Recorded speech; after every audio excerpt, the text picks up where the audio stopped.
सबको लगता था कि वो एक लूजर है, लेकिन वो अपनी विजार्ड गर्लफ्रेंड की मदद से एम्परर बन जाता है। थियो एक ऑर्डिनरी लूजर था जिसका जन्म एक ऐसी जगह पर हुआ जहाँ पर डीमन और मॉन्स्टर, एक डार्क एनर्जी जिसे चाओस कहा जाता है, उससे पैदा होते हैं। अपने होमलैंड को बर्बाद करने वाले डीमन और एक क्रूल किंग से परेशान होकर थियो ने अपना आइसलैंड छोड़कर स्ट्रॉन्ग बनने का फैसला किया। अब आखिर आगे थियो क्या करेगा, हर चीज देखेंगे, लेकिन उससे पहले चैनल को सब्सक्राइब करके बेल वाला आइकन ऑल पे सिलेक्ट कर देना। चैप्टर 1 की स्टार्टिंग में हमें पास्ट का सीन दिखाया जाता है जहाँ पर एक लड़की किसी से बात कर रही होती है और जल्दबाजी में वो कहीं जा रही थी। और नेक्स्ट सीन में हम एक शहर को देखते हैं जहाँ पर सभी लोग किसी की शादी को सेलिब्रेट कर रहे होते हैं और उसके बाद हमें बताया जाता है कि ये शादी दो देशों के बीच में हो रही है। ये दोनों देश आपस में दुश्मन थे, लेकिन इस शादी के बाद वो एक होने का डिसीजन लेते हैं, जहाँ पर हमें उन दोनों देशों के राजाओं को दिखाया जाता है। और तभी हम उसी लड़की को देखते हैं जो कि एकदम से उस जगह पर पहुंच जाती है और उस लड़की का नाम सिलुका होता है और वो एक लेजेंडरी मेज है। और तभी सिलुका उस बॉल की तरफ देखती है और कहती है कि यहाँ पर कुछ तो गड़बड़ होने वाली है। और ये चीज देखकर सिलुका वहाँ पर चली जाती है और सारे लोग सोच रहे थे कि सिलुका ये शादी रोकना चाहती है। और तभी उसे एक लड़का पकड़ लेता है तो सिलुका कहती है कि मुझे जाने दो, अभी कुछ अनहोनी होने वाली है। और तभी हम उस बॉल को देखते हैं जहाँ पर एक डीमन लॉर्ड आ जाता है और वो डीमन अपने मैजिक का यूज करके अपने चारों ओर बैरियर क्रिएट कर देता है। और उस डीमन लॉर्ड को देखकर वो सारे लोग काफी ज्यादा हैरान हो जाते हैं और कुछ लोग वहाँ से भाग जाते हैं। और तभी हम कुछ मेज को देखते हैं जो कि उस डीमन लॉर्ड के ऊपर अटैक करते हैं, लेकिन उस डीमन ने वहाँ पर बैरियर क्रिएट कर रखा था, इसलिए उसे कुछ भी नहीं होता। और तभी वो राजा अपना क्रिस्ट निकालता है। क्रिस्ट एक मैजिकल वेपन है जो कि सभी नोबल के पास में होता है। और तभी दूसरा राजा भी अपना क्रिस्ट निकाल लेता है और उसके बाद वो दोनों राजा मिलकर अपने क्रिस्ट को मर्ज कर लेते हैं। अब वो काफी ज्यादा पावरफुल बन चुका था और सभी लोगों को लगता है कि वो अब डीमन को हरा पाएंगे, लेकिन तभी वो डीमन लॉर्ड काफी ज्यादा गुस्से में आ जाता है और अपनी स्वॉर्ड निकालकर उन दोनों राजाओं को मार देता है। और उस डीमन की पावर से उन दोनों का क्रिस्ट भी तबाह हो जाता है। और उसके बाद हम देखते हैं कि वो शादी लगभग कंप्लीट होने वाली थी, लेकिन अब वो शादी नहीं होगी। वो दोनों देशों के लोग एक दूसरे को ब्लेम कर रहे थे और उसके बाद हमें पता चलता है कि ये जंग अब जारी रहेगी। और नेक्स्ट सीन में हम प्रेजेंट के सीन को देखते हैं जहाँ पर सिलुका अपने कैरिज में बैठकर एक जंगल को पार कर रही होती है। और तभी एकदम से उनके सामने काफी सारे सैनिक आ जाते हैं और उनका लीडर कहता है कि तुम लोग इस एरिया में नहीं जा सकते,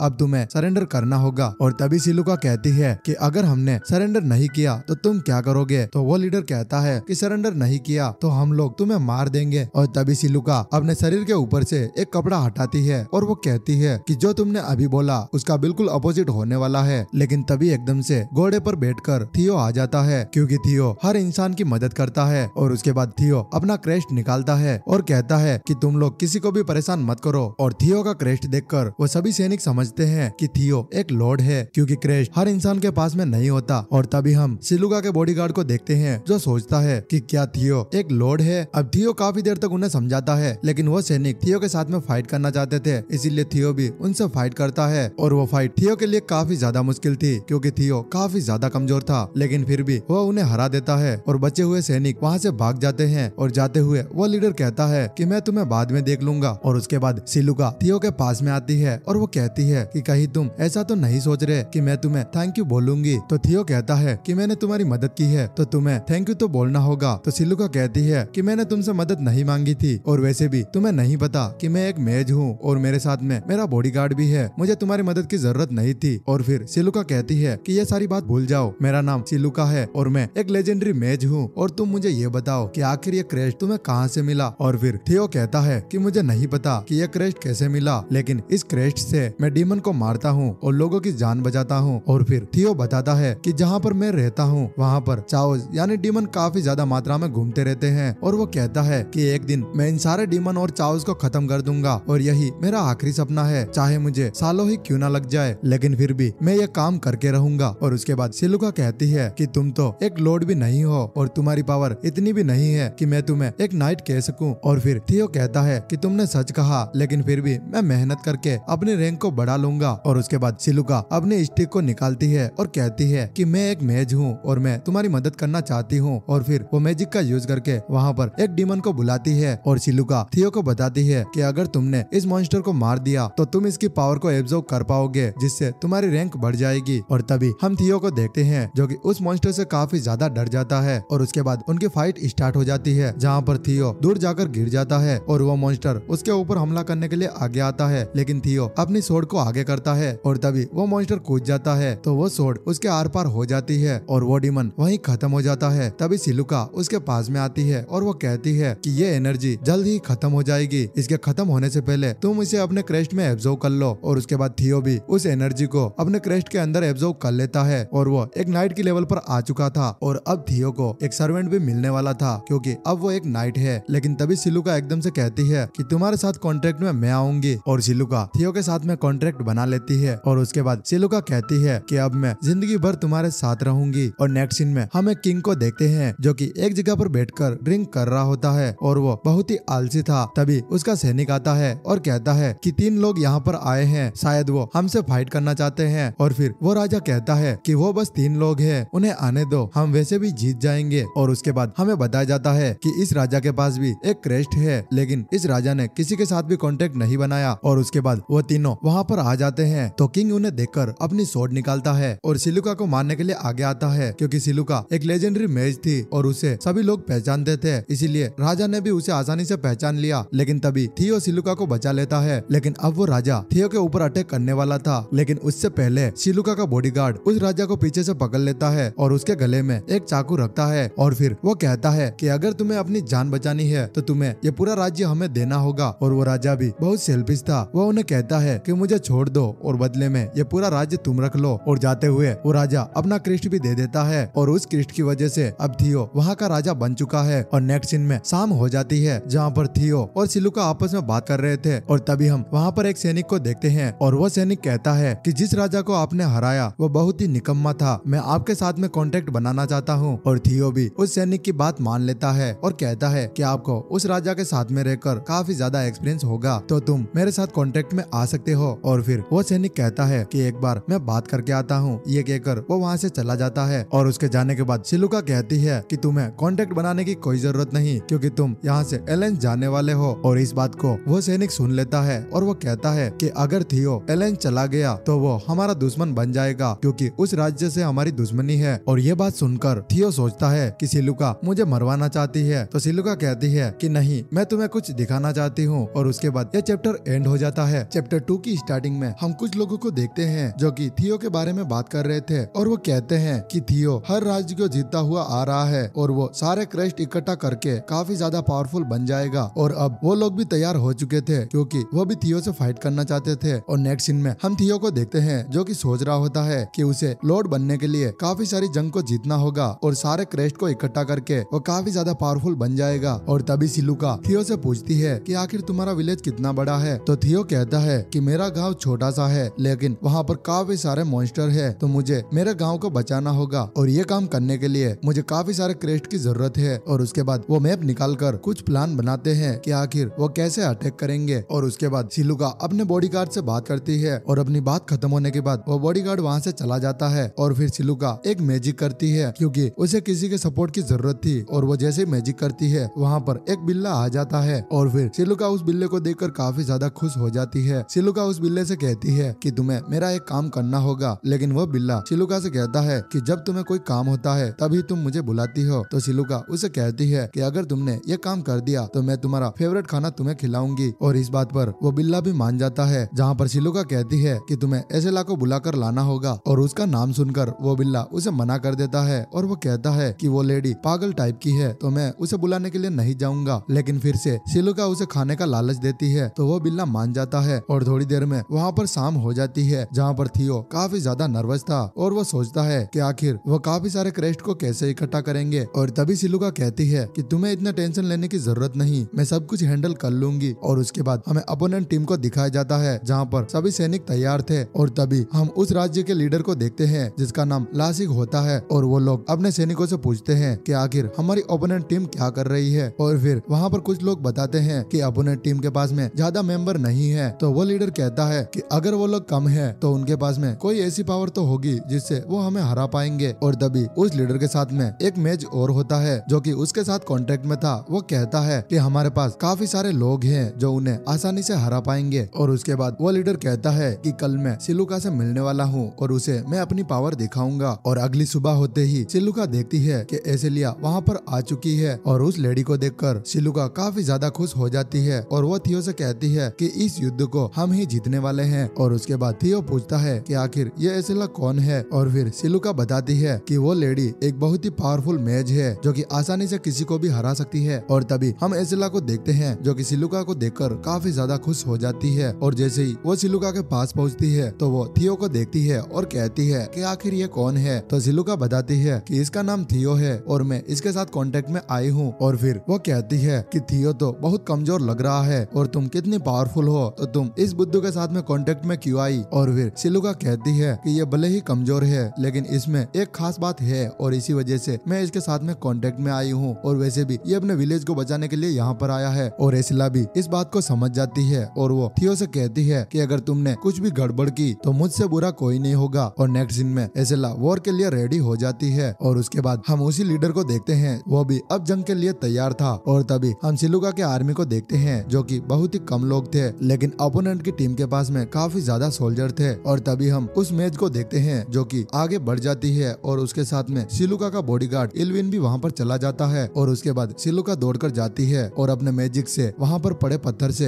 एक बाउंड्री बना देती है, जिससे अपोनेंट टीम के मेंबर उसके ऊपर हमला नहीं कर पाएंगे। और फिर सिलुका फिर से अपने मैजिक का यूज करती है और उनके ऊपर थंडर गिरा देती है, और उस अटैक से आधे से ज्यादा सोल्जर वहाँ पर बेहोश हो जाते हैं। और तभी एनिमी टीम का वो मैज सिलुका के ऊपर अटैक कर देता है, और उसके बाद सिलुका कहती है कि मैं किसी को मारना नहीं चाहती, इसलिए मैंने उन सबको बेहोश किया था। और तभी हम देखते हैं कि वो मैज अपनी मैजिक का यूज करके सिलुका के पास चला जाता है, और उसके बाद हम एसेला को देखते हैं जो कि आसानी से सभी लोगों को हरा देती है, और बचे हुए लोग एसेला को देखकर वहाँ से भाग जाते हैं। और तभी उसकी नजर एक लड़के पर पड़ती है, और फिर एसेला एकदम उस लड़के के पास चली जाती है, और उनके बीच में एक सीन क्रिएट हो जाता है। और इस चीज को देखकर वो लड़का भी काफी ज्यादा शॉक हो जाता है। और तभी हम देखते हैं कि एसेला उसका गला भी दबा रही होती है, लेकिन वो लड़का भी थोड़ा सा समझदार था, तो वो एसेला को पकड़ लेता है और अपने साथियों से कहता है कि मैंने इसे पकड़ लिया है, तुम आकर इसे मार दो। लेकिन तभी एसेला भी अपनी स्वॉर्ड को उठा लेती है और उनके ऊपर अटैक कर देती है, और फिर से वो लोग वहाँ से भागने की कोशिश करते हैं, जहाँ एसेला उस लड़के को बुलाती है और वो कहती है कि इस युद्ध के बाद अगर हम फ्री हो गए तो हम फिर से मिलेंगे। और उसके बाद हम इल्विन को देखते हैं जो कि काफी लोगों को मार चुका था, और इस चीज को देखकर अपोनेंट लीडर काफी ज्यादा गुस्से में आ जाता है, और वो इल्विन से कहता है कि अब तुम मेरे हाथों से मरने वाले हो। और तभी वो लीडर अपने एक मॉन्स्टर जैसे आदमी को बुलाता है जो कि अपनी पावर का यूज करके एक ब्लैक मॉन्स्टर टाइप बन जाता है, और फिर वो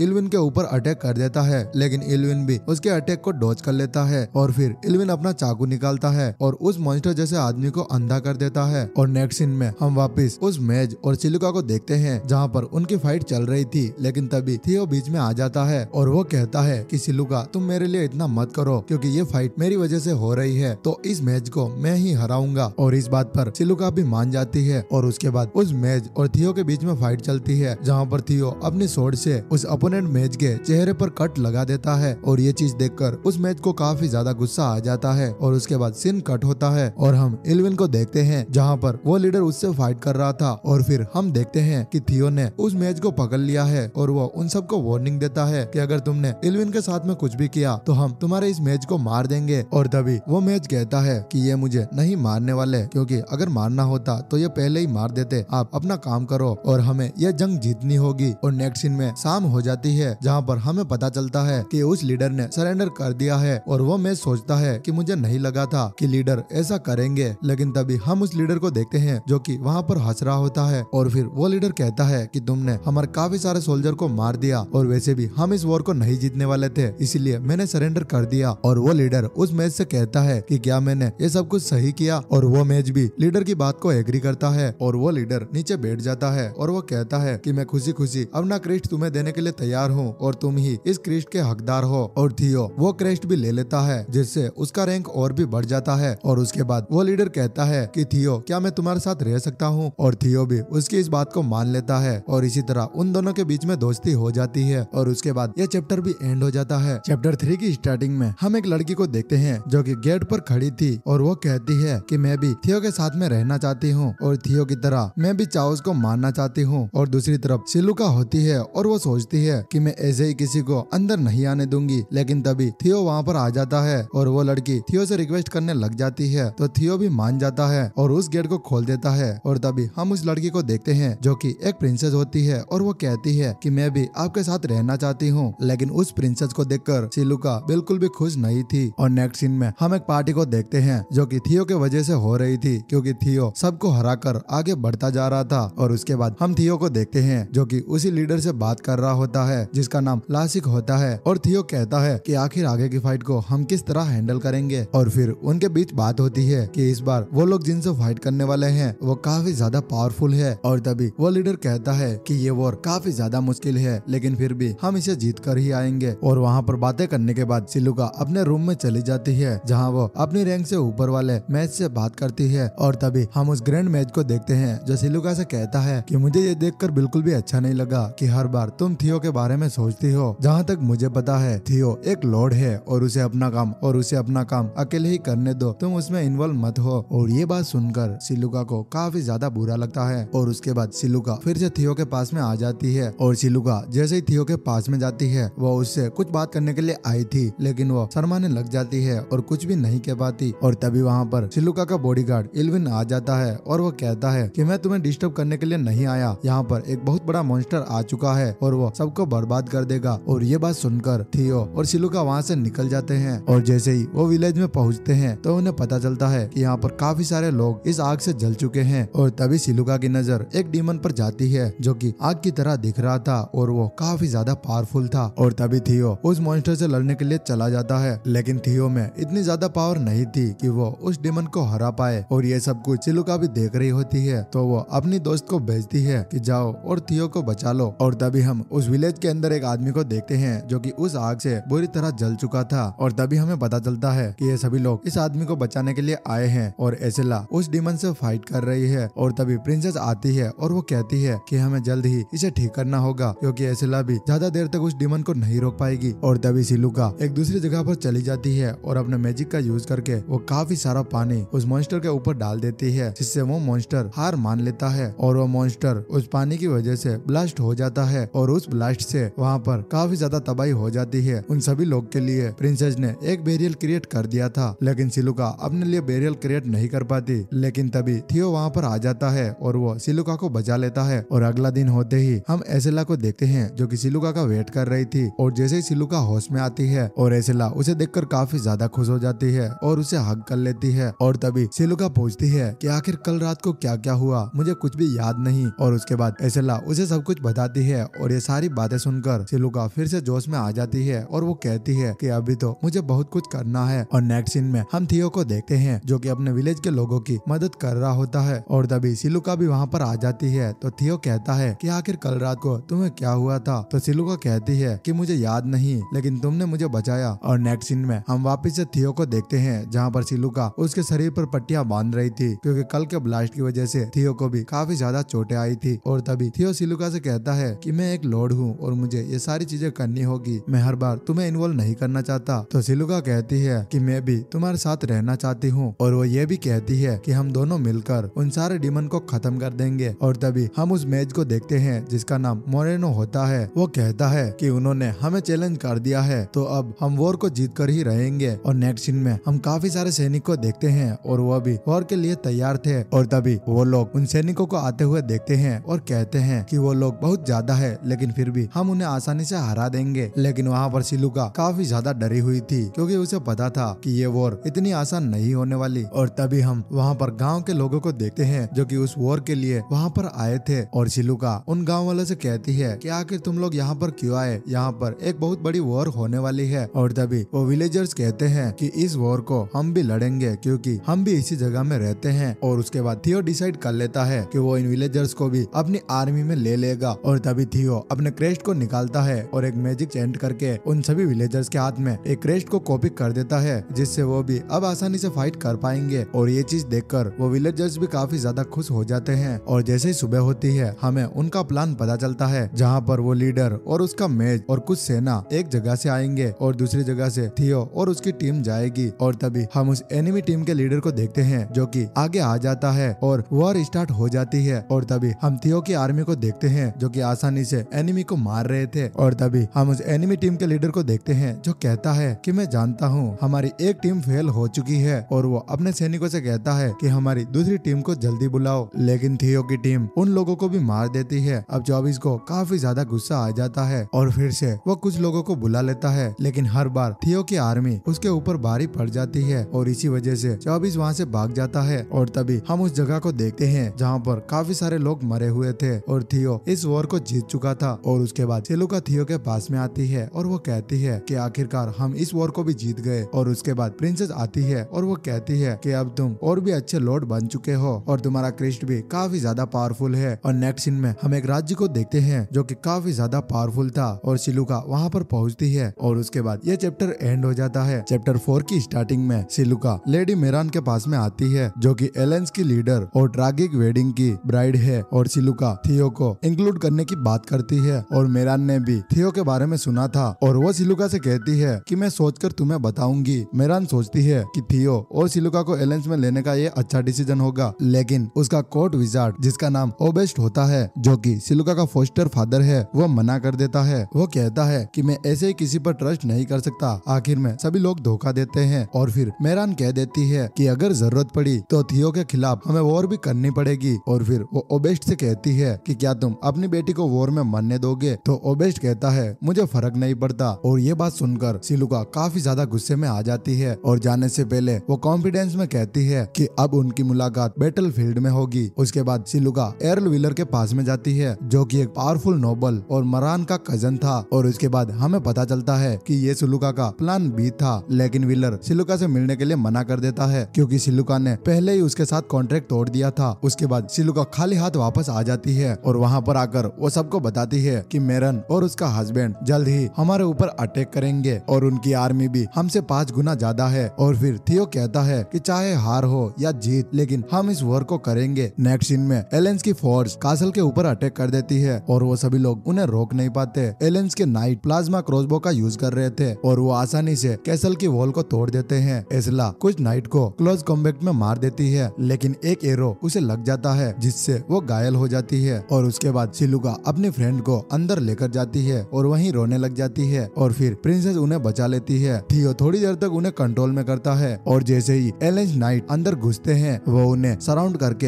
हराने का प्लान बनाते हैं। और तभी थियो को एक न्यूज मिलती है कि उनका एक ट्रस्टेड एलाई मर चुका है और लासिक वही लीडर जो कि रेड रेस्ट कर रहा है। लेकिन ये सब कुछ प्लान होता है ताकि किंग और उसकी फोर्स को नेरो माउंटेन पथ के पार ले जाया जा सके। लासिक एक स्वॉर्ड फाइट में किंग को हरा देता है और आखिर में वो उसे मार देता है और इस वॉर को भी वो जीत जाते हैं। थियो अपनी टेरिटरी को उस लीडर लासिक को दे देता है जो उसे लॉयल रहने का प्रॉमिस करता है। और फिर सिलुका को मेरान के कैंप से खबर मिलती है कि वो जब तक नहीं रुकेंगे तब तक वो थियो को मार ना दे। सिलुका ये बात भी सबको बताती है जहाँ पर सभी थियो की इस सेक्रीफाइस के अगेंस्ट होते हैं। और तभी एर्ल व्हीलर आ जाता है और वो थियो को किंग बनने का ऑफर देता है लेकिन थियो रिफ्यूज करता है क्योंकि उसे सिलुका को अपने साथ रखना था और थियो किंग नहीं बनना चाहता। वो एक नाइट बनता है और अपना टाइटल वो उसे दे देता है। और नेक्स्ट सीन में सभी लोग रिलैक्स होते हैं जहाँ पर सिलुका ब्लश करने लग जाती है क्योंकि उसे ऐसा लग रहा था कि उसे थियो से प्यार हो गया है। और उसके बाद यह चैप्टर भी एंड हो जाता है। चैप्टर 5 की स्टार्टिंग में सिलुका और थियो व्हीलर के कैसल में पहुंच जाते हैं जहाँ व्हीलर थियो को अपना गार्ड बनने के लिए कहता है और सिलुका को उसके विजार्ड से मिलने के लिए भेजता है। जब पूरी तरह से इंट्रोडक्शन हो जाता है तब एक रेड हेड विजार्ड सिलुका को बताता है कि सिलुका तुम्हें रात को एक पार्टी को ज्वाइन करना है जहाँ एक फॉरेन नेशन का किंग भी आ रहा है। और नेक्स्ट सीन में हम पार्टी का सीन देखते हैं जहाँ पर प्रिंस को थियो के बारे में सब कुछ पता चल चुका था और उसे काफी ज्यादा गुस्सा आता है। उसने सुना था कि थियो ने अपनी रैंक और जमीन एक विजार्ड के लिए छोड़ दी और वो प्रिंस थियो को बुरा भला कहने लग जाता है। लेकिन जब उस प्रिंस को पता चलता है कि लासिक साउदर्न रीजन में किंग है और वो थियो की वजह से ही किंग बना है तो उसका ओपिनियन बदल जाता है। नेक्स्ट सीन में थियो लाइब्रेरी में सफाई कर रहा होता है और वहीं सिलुका आती है और वो विचेस की कहानी को पढ़ती है जो स्पिरिट और डीमन को बुला सकती है। सिलुका समझती है कि विचेस और विजार्ड में फर्क होता है और जो डीमन वर्ड से कनेक्ट होते हैं उन्हें ब्लैक विचेस कहा जाता है और जो अपसाइड होते हैं उन्हें व्हाइट विचेस कहा जाता है। सिलुका थियो को बताती है कि कुछ एक लोग हैं जो सुपर ह्यूमन बन गए हैं, वो इमोर्टल वेम्पायर एंड लेजी वॉरवेल्स हैं जो कि पुराने जमाने में डीमन लॉर्ड के अगेंस्ट लड़ चुके हैं। और ये सारी बात सुनकर थियो उदास हो जाता है और अपने लोगों को पावरलेस समझता है। सिलुका उसे बताती है कि वो एक दिन उन सभी को बचा लेंगे। नेक्स्ट सीन में व्हीलर उन्हें समन करता है और उन्हें जेल्मा व्हाइट विचेस की एल्डर से मिलवाता है। व्हीलर थियो और सिलुका से कहता है उन्हें डार्कनेस फॉरेस्ट में जाके वेयरवुल्फ से मिलना होगा। जेल्मा समझाता है कि वो फॉरेस्ट वेम्पायर की टेरिटरी है और वेयरवुल्फ और वेम्पायर के बीच काफी टेंशन है। नेक्स्ट सीन में जब वो फॉरेस्ट में पहुंचते हैं तो एक हॉस्टल ग्रुप और वेयरवुल्फ उनसे बात नहीं करते और तभी वहाँ पर एक बात करने वाली बेट आती है जो उन्हें बताती है कि थियो वैम्पायर किंग का गेस्ट है और उसे अंदर जाना है। वेयरवुल्फ वैम्पायर किंग से गुस्से में होते हैं। वो अपनी क्वीन और उनकी बेटियों को वापस चाहते हैं, लेकिन बेट इग्नोर करके उड़ जाता है। थियो उसे फॉलो करता है और प्रॉमिस करता है कि वो वेयरवुल्फ की मदद करेगा। फिर वो वैम्पायर किंग के कैसल में पहुंच जाता है, जहाँ वैम्पायर किंग बताता है कि एक ब्लैक विच यहाँ से वेयरवुल्फ क्वीन को किडनैप करके ले गया है।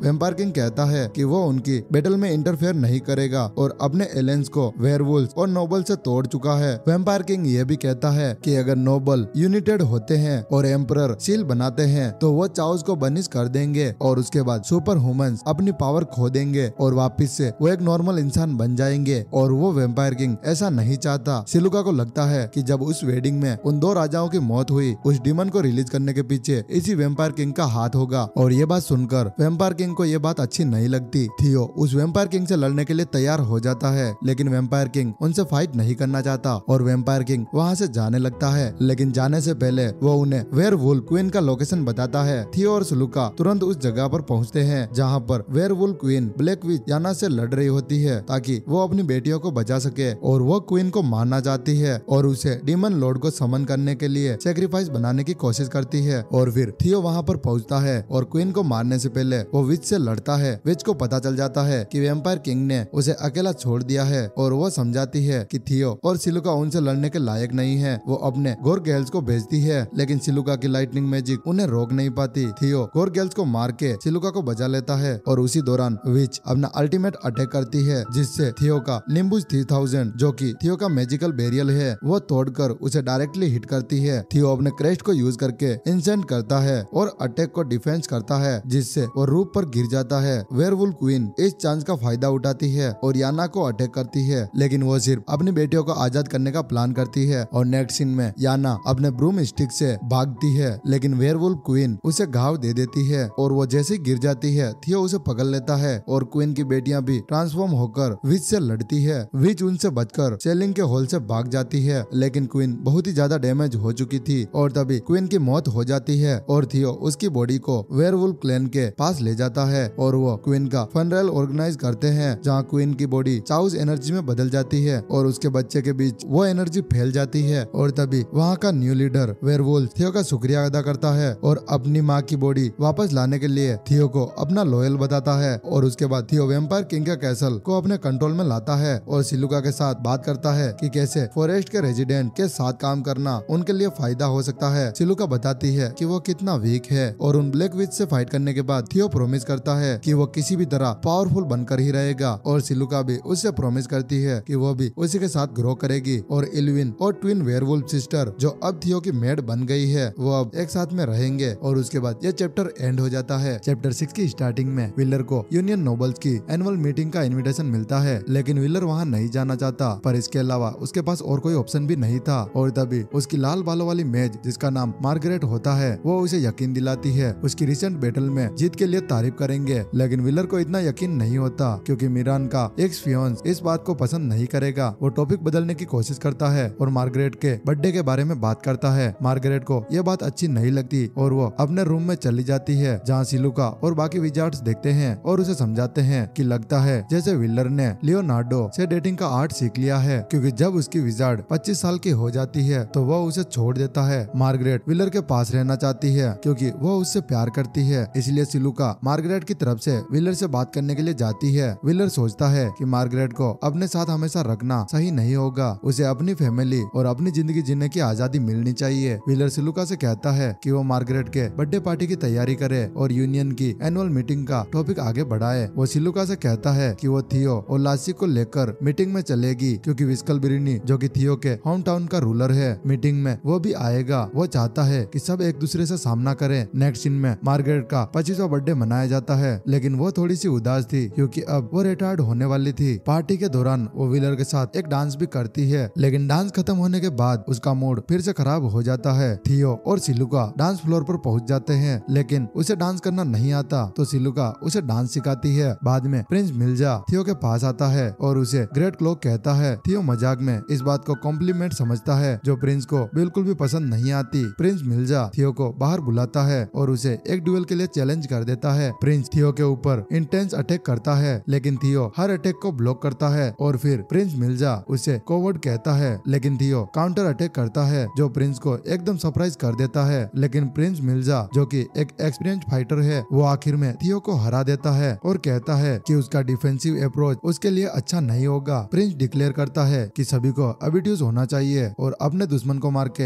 एम्परर बनने की कोशिश करनी चाहिए। लेकिन थियो प्रिंस की फिलोसॉफी को रिजेक्ट कर देता है, जिससे प्रिंस को फिर से काफी ज्यादा गुस्सा आता है। लेकिन प्रिंस वहाँ से चला जाता है और जाते हुए कहता है कि तुम्हारी यही गलतियाँ एलेंस की जिंदगियों को खतरे में डालेगी। नेक्स्ट सीन में सिलुका थियो को इमोशनली सपोर्ट करती है और कहती है कि वो हमेशा उसके साथ रहेगी और उसका सपोर्ट करेगी। नेक्स्ट सीन में मीटिंग के लिए तैयारियां शुरू हो जाती है, लेकिन विलर और उसके एलेस के पास और भी प्लान होते हैं। वो अपने रास्ते में आने वाले टेरिटरीज को कॉन्कर करने का प्लान भी बनाते हैं। सफर के दौरान वो एक किंगडम में पहुंच जाते हैं जहां कुछ नोबल उनकी साइड को ज्वाइन कर लेते हैं, जबकि कुछ अपने किंग के साथ रहते हैं। लासिक आर्मी को लीड कर रहा होता है और सिलुका उससे कहती है कि थियो एक प्रोमिनेंट इंडिपेंडेंट नोबल का सामना करे। इसी बीच प्रिंस दूसरी बैटल के लिए निकलता है और एनिमी कासल में घुसकर उनके नोबल से उनके क्रेस्ट और लैंड मांगता है। वो उन्हें 3 दिन का टाइम देता है और धमकी देता है कि जो वहाँ रहेगा उसको मैं मार दूंगा। वो सारे नोबल प्रिंस को हल्के में ले लेते हैं, लेकिन प्रिंस अपनी पावरफुल स्किल का यूज करके उन सभी को हरा देता है और उनकी चाहोज एनर्जी को अपने क्रेस्ट में एब्जॉर्ब कर लेता है। और उसके बाद प्रिंस कहता है कि थियो जो नोबल हैंडल कर रहा है वो उनका सामना कैसे करेगा, ये देखना इंटरेस्टिंग होगा। और उसके बाद ये चैप्टर भी एंड हो जाता है। चैप्टर 7 की स्टार्टिंग में हम देखते हैं कि थियो नोबल की टेरिटरी में आ चुका था, जिससे उसे फाइट करनी है। ये सब सिलुका के साथ एक लंबी डिस्कशन के साथ में डिसाइड हुआ था और उनके लिए यही बेस्ट मूव था। सिटी के सभी लोगों ने ये बात सुनी थी कि थियो ने एलायंस के नाइट को हराया था और अब वो उसके पीछे चल रहे हैं। जब वो नोबल लिविन से मिलने जाता है तो लिविन कहता है कि उसका सरेंडर करने का कोई भी प्लान नहीं है और वो यूनियन की फोर्स के अगेंस्ट फाइट करेगा। थियो उसे समझाता है कि अगर वो बिना कुछ किए वापस आ गया तो लासिक और उसकी आर्मी सिटी को जबरदस्ती ले लेगी। थियो लिविन से रिक्वेस्ट करता है कि वो कासल के बाहर फाइट करे और लिविन जो एक समझदार और अच्छा रूलर था वो थियो की बात मान लेता है, क्योंकि उसके पास भी और कोई ऑप्शन नहीं था। लिविन के लोग उससे कहते हैं कि वो जहाँ कहीं भी जाए वो उसके साथ रहेंगे। उनकी डिवोशन देखकर थियो लिविन को समझाता है कि अपनी लोगों की वैल्यू एलायंस की लॉयल्टी से ज्यादा होनी चाहिए। लिविन इस बात को सोचता है और डिसाइड करता है कि वो यूनियन ज्वाइन करेगा ताकि अपने लोगों के साथ रह सके। लिविन ओपनली थियो को एडमायर करता है और कहता है कि हर नोबल को उसके जैसा होना चाहिए। लिविन थियो के लिए लॉयल्टी स्वेयर करता है और प्रॉमिस करता है कि जब थियो अपना टाइटल और लैंड वापस ले लेगा वो हमेशा उसके साथ रहेगा। सिटी में अब यूनियन के फ्लैग लगाए जा चुके हैं और सिलुका कहती है कि थियो ने उसकी एक्सपेक्टेशन एग्जिट कर दी है और उसने लिविन को इतना जल्दी सरेंडर करवा लिया। नेक्स्ट सीन में हम बैटल फील्ड में लासिक को देखते हैं जो कि राजा को हरा देता है और ये खबर सुनकर विलर काफी ज्यादा खुश होता है कि उन्होंने कम नुकसान के साथ इस जंग को जीता है और वो थियो और मिर्जा को थैंक यू कहता है जो अपनी फाइट खुद हैंडल करते हैं। उसके बाद वो यूनियन नोबल की एनुअल मीटिंग में पहुंच जाते हैं और थियो को वहाँ थोड़ा सा अजीब लगता है। नोबल की फंक्शन में कुछ डिवाइडेड है, कुछ विलर को हीरो मानकर उसकी तरफ कर रहे हैं क्योंकि उनसे किंगडम को जीत लिया, जबकि दूसरे लोग कहते हैं कि ये कॉन्टिनेंट की शांति के लिए खतरा है। नेक्स्ट सीन में एलेक्सिस जो यूनियन का लीडर और ट्रागिक शादी का ग्रूम भी है वो पार्टी में आता है और वो एक ट्विंक और सब दिख रहा है, पर उसके लोग ऐसे हैं कि बिना कुछ किए सारी लड़कियां उसकी तरफ अट्रैक्ट हो जाती है। वो विलर से मिलता है और सिलुका को शुक्रिया कहता है क्योंकि उसने शादी की ट्रेजेडी के वक्त उसकी जान बचाई थी। फिर वो अपनी पूरी अटेंशन थियो पर डालता है और कहता है कि वो उसके अचीवमेंट का बड़ा फैन है। उसके बाद विलर थियो को अपने देश के लॉर्ड जिनका नाम रोशिनी होता है उनसे मिलवाने के लिए लेकर जाता है, जो थियो को वार्न करता है कि अगर तुम अपनी जान की कदर करते हो तो तुम वापस से अपने आइसलैंड पर मत जाना। नेक्स्ट सीन में रात हो जाती है जहाँ पर थियो अपने कमरे में रेस्ट कर रहा था और तभी एलेक्सिस उससे अकेले में बात करने के लिए आता है। थियो यह चीज देखकर काफी ज्यादा शौक हो जाता है कि यूनियन लीडर उससे मिलने के लिए आया है और उसके बाद एलेक्सिस बताता है कि वो उसकी जिंदगी को एडमायर करता है और उसने सुना है कि थियो ने सड़क से उठकर साउथ का रूलर बनाया, लेकिन एक लड़की के लिए उसने सब कुछ छोड़ दिया और फिर वो रोने लग जाता है और कहता है कि मैं भी मरान से बेपन्ना मोहब्बत करता हूँ। और वो लीडर कहता है कि मैं अपना टाइटल और अपनी जमीन उसके लिए छोड़ देने को तैयार हूँ, लेकिन मरान अपने रास्ते से नहीं हटने वाली। नेक्स्ट सीन में एलेक्सिस कहता है कि मैं चाहता हूँ कि पूरी कंटिनेंट के नोबल एक हो जाए और शांति से एम्परर और क्रेस्ट बनाए जो दुनिया से चाओस को हमेशा के लिए खत्म कर देंगे। और थियो को उनकी ये सारी बातें सुनकर काफी अच्छा लगता है और थियो उस लीडर से प्रॉमिस करता है कि वो उसका सपना पूरा करने में पूरी कोशिश करेगा और मरान के साथ उसकी उसकी रीयूनियन में उसकी मदद करेगा। और उसके बाद एलेक्सिस उसे शुक्रिया कहता है और वो थियो से कहता है कि तुम सिलुका के साथ काफी अच्छे से रहोगे। नेक्स्ट सीन में जब एलेक्सिस अपने कैरेज में चढ़ने वाला था तब इरविन देखता है कि उनका हमला हो रहा है और सबको अलर्ट करता है और वो अपनी मैजिक वॉल से कुछ एरो को रोक लेती है। फिर अटैकर्स एलेक्सिस पर हमला करते हैं। वेयरवुल्फ ट्विंस अपनी ट्रांसफॉर्मेशन करके अटैकर्स को एक एक करके मार देते हैं और तभी थियो और बाकी गार्ड भी उन्हें रोकने में मदद करते हैं। और तभी एक अटैकर गिर जाता है तो थियो देखता है कि उसके सर के ऊपर रोशनी का मार्क है और वो समझता है कि वो सिर्फ एक पुपेट है। उसे ये पता चलता है कि किसी भी अटैकर्स का असली टारगेट एलेक्सिस नहीं है बल्कि खुद थियो है, इसलिए वो अपनी जान बचाने के लिए लड़ता है। सिलुका को एक अटैकर से स्टेप होने का खतरा होता है पर उसके शैडो में छुपी हुई कैट उसकी मदद करने के लिए आती है। और आखिर में जब सारे अटैकर्स को कंट्रोल में कर लिया जाता है वो बताता है कि जब वो एनिमी स्नाइपर से लड़ रहा था तो एक एसोसिएशन उससे बचकर निकल गया। उसके बाद एलेक्सिस अपनी कैरेज में जाने के लिए निकलता है लेकिन वो खुद को इस एसोसिएशन अटेम्प्ट के लिए जिम्मेदार समझता है। थियो को ये पता चल जाता है कि असली टारगेट वो खुद था और सिलुका कहती है कि एलेक्सिस के इन्वॉल्वमेंट की वजह से रोशनी का वक्त अब खत्म हो चुका है। उसका मानना है कि रोशनी को यूनियन से निकाल दिया जाएगा और उन्हें जल्द ही अपना प्लान एग्जीक्यूट करने का मौका मिलेगा। अगली सुबह थियो विलर को एसोसिएशन अटेम्प्ट के बारे में बताता है और एलेक्सिस के मरान से अब भी मोहब्बत करने की बात करता है। विलर ये सुनकर काफी ज्यादा खुश होता है और उसके बाद थियो एलेक्सिस और मरान की लव स्टोरी उसे सुनाता है और उसके बाद यह चैप्टर भी एंड हो जाता है। चैप्टर 8 की स्टार्टिंग में विलर थियो को बताता है कि एलेक्सिस और मेरन एक अकेडमी में मिले थे। एक दिन एलेक्सिस रास्ते में कुछ पत्थरों की खूबसूरती को देख रहा था, तभी उसने मेरन को देखा और पहली नजर में उसे मेरन से प्यार हो गया। उसने उसके लिए हजारों लव लेटर भेजे और उसके गार्डन में गुलाब का एक सुंदर सा डिजाइन बनवाया। तब जाके मेरन ने उसकी तरफ ध्यान देना शुरू किया। एक दिन मेरन मस्कुरेट बॉल में गई, वहाँ एक आदमी ने उस पर हाथ डालने की कोशिश की। जब मेरन ने उस आदमी का सामना किया तो वो वायलेंट हो गया और एलेक्सिस उसकी मदद करने आया लेकिन उसे एक पंच में गिरा दिया गया। और ये चीज देखकर मेरियन काफी ज्यादा पिघल गई और उसे अपने साथ ले गई। वहाँ उन दोनों को पता चला कि उन दोनों का परिवार एक दूसरे के लिए दुश्मन है और उसके बाद उन्हें पता चला कि उनका एक साथ रहना सही नहीं होगा, लेकिन उसके बावजूद भी उनके बीच सीन क्रिएट हो जाता है। और उसके बाद मेरन उसकी जिंदगी से चली गई। मेरन काफी दिनों तक उदास रही। उसके सर्वेंट उसे एलेक्सिस के पास ले गए जो गरीब बच्चों को सिंगिंग सिखाता था। वहीं मेरियन ने अपने जज्बात उसके सामने रखे और कहा कि वो परिवारों की दुश्मनी के बावजूद भी एक दिन उससे शादी करेगी। विलर कहता है कि उन्होंने उस वक्त उनकी शादी का समर्थन किया। इसके बाद नोबल की कॉन्फ्रेंस में रोशिनी को यूनियन से निकाल दिया गया। फिर एक नोबल विलर पर इल्जाम लगाता है कि उसने मेरन के साथ में लड़ाई शुरू कर दी है और इस चीज से विलर ने शांति की संभावनाएं कम कर दी है। थियो समझता है कि गलती उसकी थी और विलर सिर्फ उसकी मदद कर रहा था। नोबल्स के पास में विलर के खिलाफ ज्यादा बात करने को नहीं होती और एलायंस के खिलाफ जंग का फैसला लिया जाता है। एलेक्सिस सब नोबल को एड्रेस करता है और बोलता है कि वो लीडर सिर्फ इसलिए है क्योंकि वो उसके पिता के पोजीशन पे है। अब वो कहता है कि उसका लीडर रहना ठीक नहीं है और नई लीडरशिप होनी चाहिए। वो विलर को नॉमिनेट करता है लेकिन विलर मना कर देता है क्योंकि वो अपने कजन मेरियन के खिलाफ लड़ना नहीं चाहता। नेक्स्ट सीन में विलर के मना करने के बाद एमरूद खुद को एक अलग लीडर के लिए नॉमिनेट करता है लेकिन उसके खिलाफ कोई भी नहीं खड़ा होता और वो सबसे पहले एलायंस के साथ पीस थ्रेटी को रिज्यूम करने का फैसला करता है। ज्यादातर लोग इस फैसले से खुश होते हैं लेकिन एलेक्सिस को लगता है कि एमरूज का असली इरादा मेरन से शादी करके शांति बनाए रखने का है। और जब ये मैसेज मारियन तक पहुंचता है तो वो पीस थ्रेटी को रिजेक्ट कर देती है और अपने कोर्ट विजार्ड एलिस को जंग की तैयारी करने के लिए कहती है। वो काफी परेशान है क्योंकि वो अब भी एलेक्सिस से प्यार करती है और वो सोचती है कि अब उनके प्यार के लिए कोई भी रास्ता नहीं बचा। उसके बाद एक नोबल विलर के पास आता है और बताता है कि मेरियन की आर्मी उनकी टेरिटरी में पहुंच गई है और वो कभी भी अटैक कर सकते हैं। सिलुका और थियो विलर को कहते हैं कि यूनियन पीस पॉलिसी को इग्नोर करके तुरंत काउंटर अटैक करना चाहिए लेकिन विलर मना कर देता है। सिलुका विलर के इस फैसले से नाराज हो जाती है और थियो के साथ अपनी टेरिटरी वापस चली जाती है जो डार्क फॉरेस्ट के अंदर थी। वहाँ के लोग उन्हें ठंडी नजरों से देखते हैं। थियो सिलुका को सिर्फ करने के लिए एक टूर पर ले जाता है लेकिन वो सिर्फ मॉन्स्टर के साथ लड़ना और अजीब जगह एक्सप्लोर करते हैं। रात में बारिश होने लगती है तो वो दोनों एक ट्री के अंदर शेल्टर लेते हैं। वहाँ थियो और सिलुका एक ब्लैंकेट शेयर करते हैं और अपने जज्बातों को एक दूसरे के सामने रखते हैं। थियो कहता है कि वो सिलुका को लेकर काफी ज्यादा परेशान रहता है और सिलुका उसको भरोसा दिलाती है कि वो कभी भी उसका साथ नहीं छोड़ेगी। इस बात पर थियो उसे गले लगाता है और वो दोनों अपने जज्बातों का इजहार करते हैं। दूसरी तरफ मारियन और विलर के पड़ोसी के बीच जंग शुरू हो जाती है। मिर्जा अपने मन से मदद करने के लिए पहुंचता है। वो एलायंस के नाइट के प्लाज्मा क्रॉसबो को डॉज करता है और एक अकेले पूरी स्क्वाड को खत्म कर देता है और मारियन मेरियन मिर्जा की इस स्किल को देखकर काफी ज्यादा हैरान हो जाती है। मीटिंग के दौरान उनके नाइट को लेके यह फैसला किया जाता है कि वो टेरिटरीज को तोड़कर आर्टिफिशियल चाओस पॉइजन का यूज करेंगे ताकि एनिमी फोर्ट्रेस को कैप्चर किया जा सके। उनके नाइट इस फैसले से शॉक हो जाते हैं, लेकिन मेरन उन्हें समझाती है कि उन्हें ये जंग जीतनी होगी। एलुस चाओस पॉइजन बनाता है और हवा के जरिए एनिमी फोर्ट्रेस में भेज देता है। पॉइजन सब सोल्जर को लड़ने लायक नहीं छोड़ता। फिर मेरन और उसके नाइट एक एरिया पर अटैक करते हैं। सारे सोल्जर उनके लीडर को मारकर फोर्ट्रेस को आग लगा देते हैं और वो प्रिंस मिर्जा ये सारी चीज दूर से देख रहा था और ये देखकर उसे काफी मजा आता है। तभी मेरन के सर्वेंट उसके पास आते हैं और उसे मेरन से मिलने के लिए इनवाइट करते हैं। मिर्जा इनविटेशन को एक्सेप्ट करता है, लेकिन कहता है कि मेरन को उसके पास लाया जाए। और उसके बाद मिर्जा डिसाइड करता है कि वो व्हीलर का साथ छोड़ देगा क्योंकि उसमें पूरे कंटिनेंट को एक करने की एम्बिशन नहीं है। अब वो मेरन का सपोर्ट करना चाहता था। और उसके बाद जब मेरन उससे मिलती है, प्रिंस मिर्जा उससे अलायंस के लिए सपोर्ट मांगता है। मेरियन कहती है कि वो एलेक्सेस के लिए पहले ही अपने जज्बात खत्म कर चुकी है, लेकिन प्रिंस मिर्जा को पता चल जाता है कि मेरन अभी झूठ बोल रही है। और उसके बाद मिर्जा कंडीशन रखता है कि वो अलायंस को तभी ज्वाइन करेगा जब मेरियन उसके साथ एक रात बिताए। मेरन अपने एम्बिशन के लिए यह शर्त मानती है, लेकिन कहती है कि वो कभी मिर्जा की नहीं बनेगी। मिर्जा को इस बात से कोई प्रॉब्लम नहीं होती और मेरन इस सेक्रीफाइस को एक्सेप्ट कर लेती है। जल्द ही मेरन अपनी आर्मी के साथ व्हीलर के टेरिटरीज को मर्ज करने के लिए तैयार होती है। उससे बताया जाता है कि प्रिंस मिर्जा ने उसके पिता को मार दिया है और वो अपने देश का राजा बन गया और ऑफिशियली अलायंस के साथ अपनी दोस्ती बनाई है। व्हीलर भी अपनी तरफ से तैयार हो रहा होता है और अपने सारे अलायंस को बुलाता है। उसके विजार्ड्स मिर्जा के वारशिप को देखकर उन्हें अटैक करने के लिए तैयार करते हैं, लेकिन व्हीलर को कुछ अजीब महसूस होता है। वो अपने शिप को प्रिपेयर करने के लिए कहता है और डॉक पर जाता है। वहाँ उसे मार्गरेट मिलती है जो उसे बताती है कि मिर्जा ने व्हीलर का साथ छोड़ दिया है और उसके पिता को मार दिया। व्हीलर को यह सुनकर काफी शौक लगता है और वो समझता है कि इस जंग को जीतना इतना आसान नहीं होगा। वो अपने शिप को प्रिंस मिर्जा के फ्लीट को काउंटर करने के लिए अटैक करने का ऑर्डर देता है। प्रिंस मिर्जा तुरंत काउंटर अटैक करते हैं और व्हीलर के शिप पर काफी जल्दी काबू पा लेते हैं। उसके बाद कैप्टन अपने शिप को तोड़ने और सब कुछ जलाने का ऑर्डर देता है, लेकिन प्रिंस मिर्जा उस शिप को जलते हुए छोड़कर भाग जाता है। और उसके बाद प्रिंस मिर्जा की आर्मी व्हीलर के विजार्ड को मारने में काफी सफल होती है। उसके बाद यह चैप्टर भी एंड हो जाता है।